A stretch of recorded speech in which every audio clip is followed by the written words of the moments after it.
மக்களுக்காக ஒவ்வொரு வீடாக சென்று மக்களின் குறைகளை கேட்ட டிவிகே உச்சம்.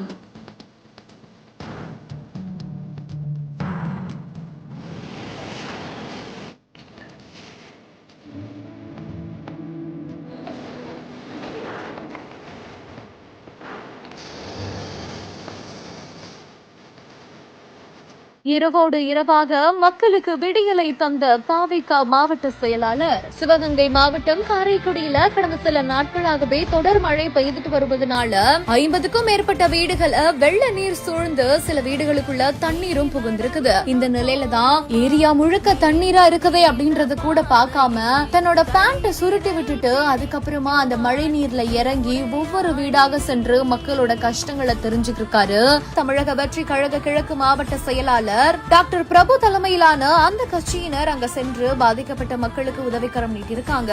ஒவ்வொரு வீடாக சென்று அவங்களோட தண்ணீரை எப்படி வெளியேற்றலாம் அப்படின்ற மாதிரி அவர் யோசிச்சு மோட்டார் மற்றும் தண்ணீர் உறிஞ்சக்கூடிய வாகனம் மூலமா இரவோடு இரவா மொத்த தண்ணீரையும் அகற்றி வெளியேற்றிருக்காங்க. மாநகராட்சி அதிகாரிகள் கிட்ட எத்தனையோ தடவை முறையிட்டும் தண்ணீரை வெளியேற்ற முறையான நடவடிக்கை எடுக்கவில்லை அப்படின்ற காரணத்தினால வீடு தேடி வந்து தமிழக வெற்றி கழக மாவட்ட செயலாளர் செஞ்சிருக்கிற இந்த ஒரு செயல் அந்த பகுதி பொதுமக்களிடையே பெரும் நகழ்ச்சியை ஏற்படுத்தியிருக்குது.